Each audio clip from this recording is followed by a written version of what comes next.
英語聞き流しリスニング、英語テキストと MP3 ダウンロード、その他の物語はホームページからお聞きいただけます。88thpp.com 88thpp.com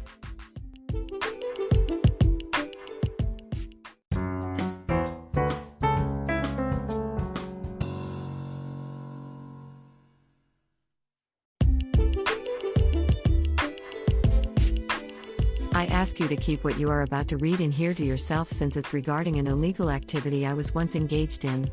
Until I was about 16 years old, my parents, my younger sister and I had visited my grandparents' home every year during the New Year's. Limited for that time of the year, a quiet countryside house of my grandparents would turn into a family casino. It consisted of 3 different areas. In the card game area, which was the living room, a card game called Kabu that is similar to blackjack would be played. In the coin game area, which was my grandparents' room, would be for a game called Mortar Roller. And the break area, which was the dining room, would be for those who didn't like gambling or who needed food and drink.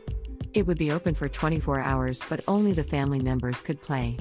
The coin game was organized by my grandmother. She set up a huge china mortar for sesame on the tatami floor and the players would sit around it on the floor. They would take turns and roll a 10-yen coin, which is worth about 10 cents, inside the mortar.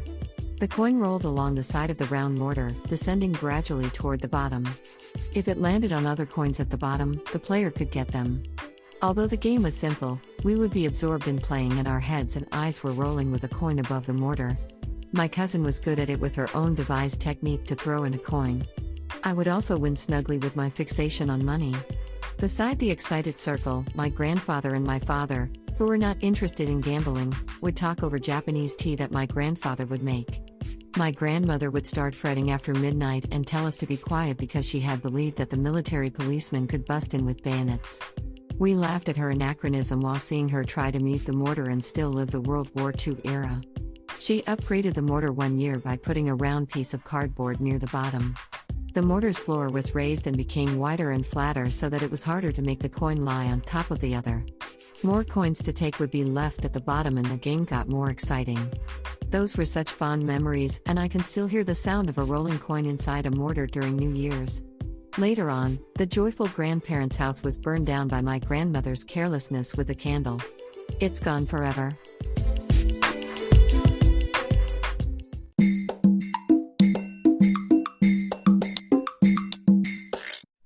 Audiobook, Japanese Dream by Hitomi Woods on sale at online stores or apps. Apple, Audible, Google Play, Nook Audiobooks, 43 available distributors in total.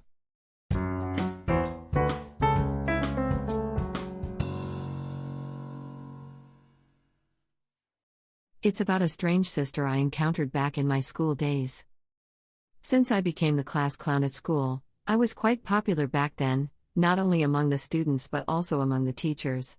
When I needed to see a teacher at the hallway in front of the teacher's office, other teachers would come out of the office to talk with me. They would stand in a circle around me and laugh at my jokes and stories. Inevitably, it was always noisy wherever I showed up. The vice principal was a stern, rigid teacher called Sister Marie Stella. She was the oldest sister at school and dressed in a traditional, old-fashioned Catholic gown. She was strict to students and teachers alike. Everybody tried to keep away from her because she always reproved someone for something. She would appear wherever people were buzzing, to shut them up. She had recognized that I was often a seismic center of the buzz and given me a look of you again. Every time the teachers were cracking up with me in front of the teacher's office, she poked her long-veiled head out of the office. That was a signal for the end of the show. Teachers would disperse quickly while I stopped talking. Sometimes we failed to notice her and she stood behind the circle listening to me.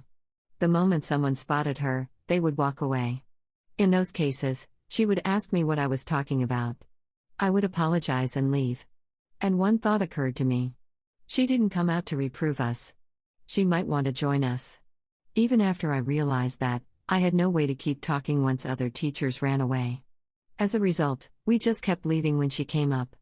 And one day, when we were scattering at the sight of her as usual, she grabbed my arm. She said to me, "That's it. You hate me, don't you? I know you hate me.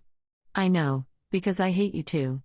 Over her shoulder was a statue of the Virgin Mary with a plaque saying love and humanity. It was the most inconsistent scene I had ever experienced. Months later, there came a general school cleaning day. I was unlucky enough to be assigned to the school cafeteria, of which Sister Mari's Stella took charge. As if she got a golden opportunity, she made a slave of me. She chose the dirtiest floor just for me and made me crawl to clean up thoroughly, yelling not enough. Do it over. Repeatedly. I felt her revenge so strongly.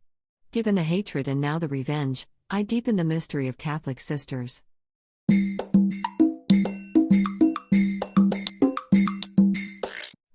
Audiobook, Japanese Dream by Hitomi Woods on sale at online stores or apps. Apple, Audible, Google Play, Nook Audiobooks, 43 available distributors in total.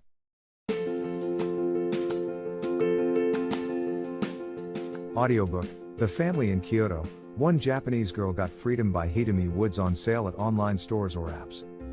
Apple Books, Google Play, Audible, 43 available distributors in total.